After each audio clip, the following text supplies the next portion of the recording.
Good morning students. आज जो हम बात करेंगे वो रासायनिक बलगति की चैप्टर स्टार्ट कर रहे हैं। रासायनिक बलगति की बात करें तो इसमें जो फर्स्ट टॉपिक आता है वो आपका अभिक्रिया का वेग आता है। अभिक्रिया का वेग।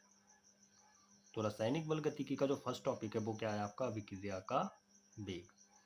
मान लीजिए इसको हम कैसे डिफाइन कर सकते हैं। मान लीजिए कि आपके पास एक अभिक्रिया है ए, और ए से क्या बन रहा है आपका? उत्पाद बन रहा है।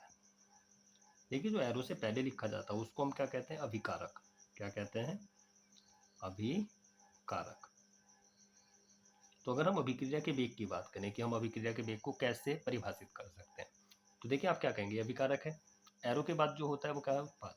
तो एकांक समय में किसी अभिक्रिया के अभिकारक या उत्पाद, किसी अभिक्रिया के अभिकारक या उत्पाद किसमें? एकांक समय में।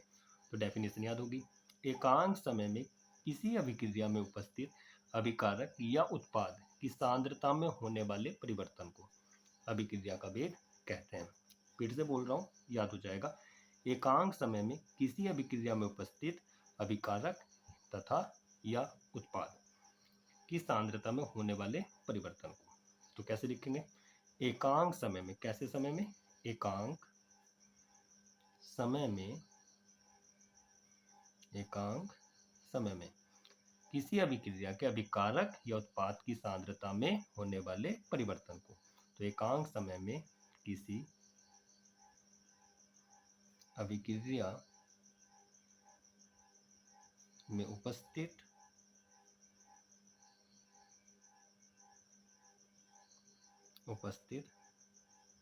अभिकारक या उत्पाद की सांद्रता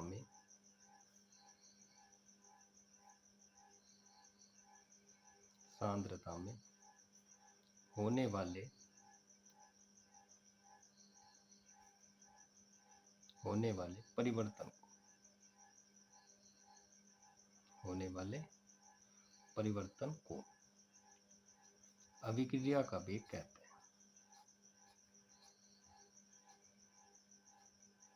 अभिक्रिया का वेग कहते हैं। तो याद होगी बात।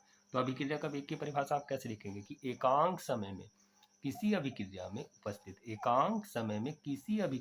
उपस्थित अभिकारक या उत्पाद की सांद्रता में होने वाले परिवर्तन को अभिक्रिया का क्या कहते हैं? वेग कहते हैं। इतनी बात हो जाएगी।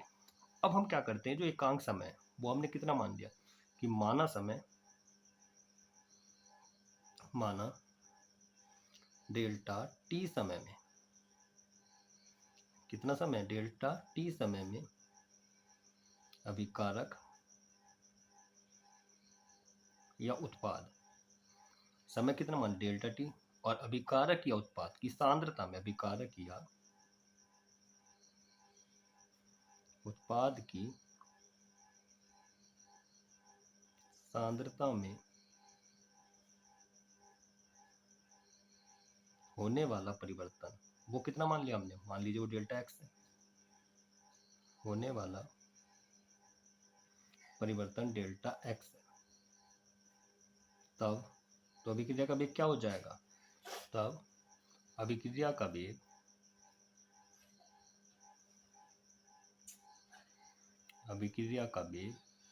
समानुपाती अभिकारक या उत्पाद की सांद्रता में होने वाला परिवर्तन।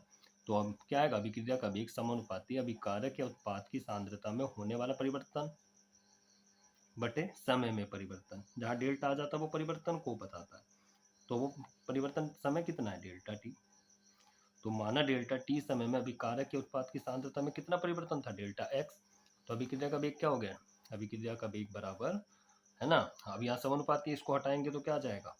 एक स्थिरांक आएगा। देखिए केमिस्ट्री में हम जिसको पढ़ते हैं उसका स्थिरांक भी वही बनता है। तो यहाँ पे किसको पढ़ रहे हैं? वेग को। स्थिरांक भी क्या होगा आपका? वेग स्थिरांक। क्योंकि वेग पढ़ रहे हैं तो स्थिरांक क्या होगा? वेग स्थिरांक। तो k into delta x upon delta T. तो ये आपका क्या है इसमें?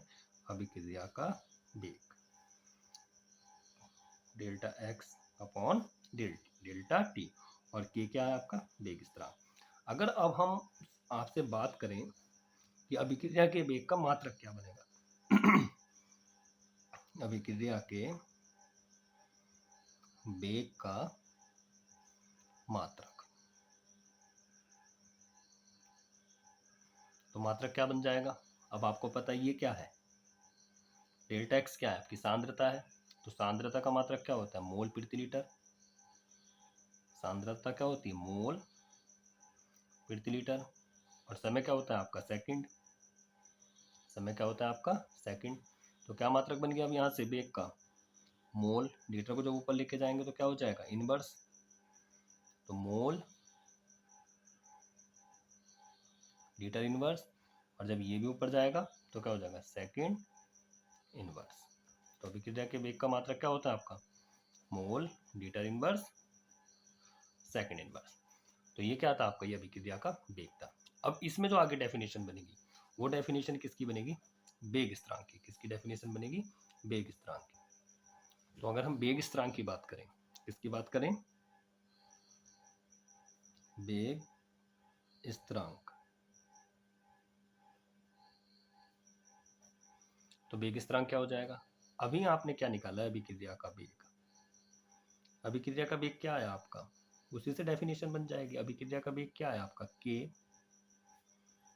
Delta x upon delta T. अगर मैं इस ताप को स्थिर कर दूं, देखो डेफिनेशन कैसे बनेगी, इस ताप को मैंने क्या कर दूं, स्थिर कर दूं, और सांद्रता को कितना मान लूं, एक मान लूं। स्थिर ताप पर अगर मैं इसकी सांद्रता एक को हम इकाई भी लिख देते हैं, क्या लिख देते हैं, इकाई।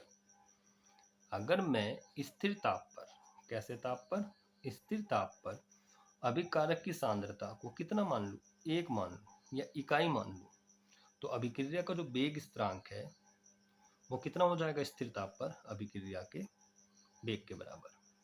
इसे विशिष्ट अभिक्रिया वेग भी कहते हैं। वेग स्थिरांक को हम विशिष्ट अभिक्रिया वेग भी कहते हैं। कभी इस नाम से आ जाए और आप छोड़कर आ जाओ, वेग स्थिरांक या विशिष्ट अभिक्रिया वेग। तो इसमें तुम्हें क्या करना है, देखिए, तो क्या डेफिनेशन बनेगी यहाँ पे बोलो, अभिक्रिया का वेग, अभी निकाला था हमने, अभिक्रिया का वेग बराबर के delta x upon delta T. अगर मैंने जब इस ताप स्थिर किया तो स्थिर ताप पर मैंने इसकी सांद्रता कितनी मान ली, एक या इकाई। तो अभिक्रिया का वेग किसके बराबर आ गया, वेग स्थिरांक के। तो आप क्या लिखेंगे इसमें, स्थिर ताप पर, कैसे ताप पर, स्थिर ताप पर किसी अभिक्रिया का वेग स्थिरांक, किसी अभिक्रिया का वेग स्थिरांक उस अभिक्रिया के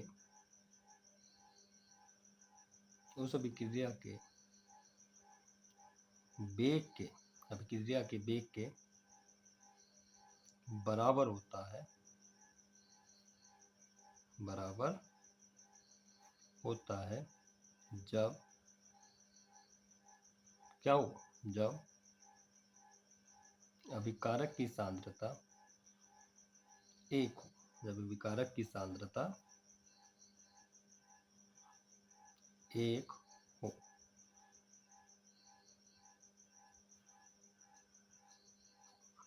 ओके, तो आपको याद कैसे करना है, तो आप अभिक्रिया के वेग के फॉर्मूले से निकाल सकते हैं इसकी डेफिनेशन, कि अभिक्रिया का वेग बराबर क्या होता है, के into delta x upon delta T. स्थिर ताप पर अभिकारक की सांद्रता कितनी है, इकाई या एक है। तो जब ये एक है तो के किसके बराबर हो गया, अभिक्रिया के वेग के बराबर हो गया। तो क्या डेफिनेशन बन गई, स्थिर ताप पर किसी अभिक्रिया का वेग स्थिरांक उस अभिक्रिया के वेग के बराबर होता है। कब होता है, जब अभिकारक की सांद्रता कितनी हो, एक हो। तो इस तरह से आप इसको कर लेंगे, ठीक है। अब इसमें आगे क्या आता है, इसमें आगे जो बात आती है वो आती है इसके लक्षण, वेग स्थिरांक के लक्षण। तो अगर हम इसके लक्षण की बात करें,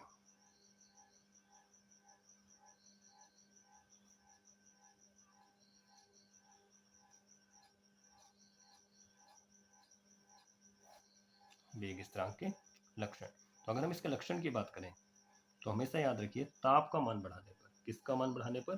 ताप का मान बढ़ाने पर वेग स्थिरांक का मान भी बढ़ता है। तो क्या लिख सकते हैं आप? वेग स्थिरांक का मान, वेग स्थिरांक का मान ताप बढ़ाने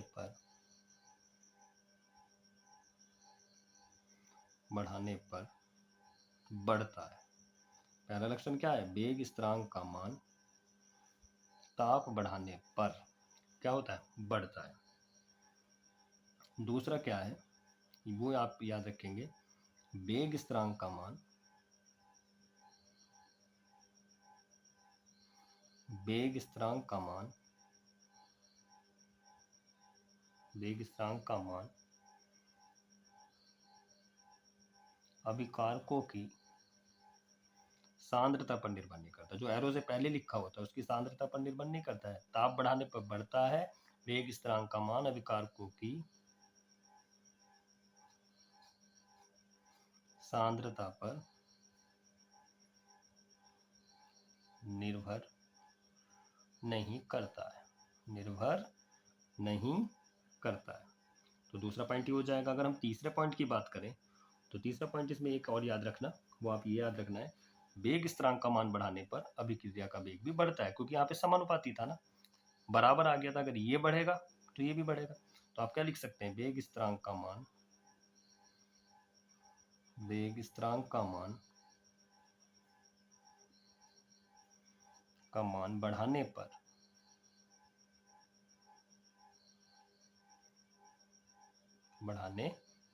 क्या होता है? वेग स्थिरांक का मान बढ़ाने पर अभिक्रिया का वेग भी बढ़ता है, अभिक्रिया के वेग का मान बढ़ता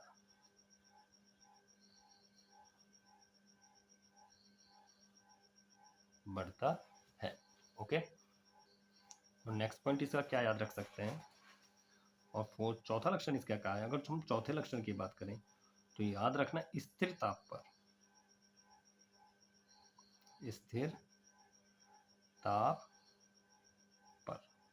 स्थिर ताप पर किसी निश्चित या विशिष्ट अभिक्रिया के लिए, स्थिर ताप पर किसी विशिष्ट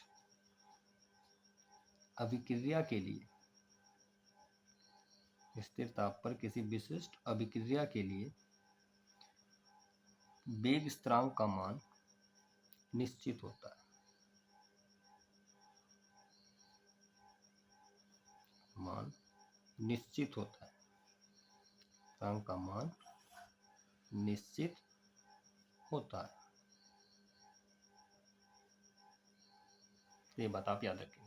इस लेक्चर में मैंने जो आपसे बात की है वो अभिक्रिया का वेग और वेग स्थिरांक के ऊपर बात की है, अभिक्रिया का वेग और वेग स्थिरांक के ऊपर बात की है।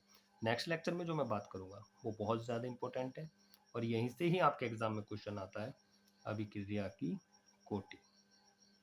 और अभिक्रिया की कोटि में आपके सिलेबस में जो इंपॉर्टेंट है वो दो हैं, एक शून्य कोटि की अभिक्रिया और सेकंड क्या है? प्रथम कोटि की अभिक्रिया। तो अब आगे जो बात होगी वो किस पे होगी? अभिक्रिया की कोटि पर। Okay, take care.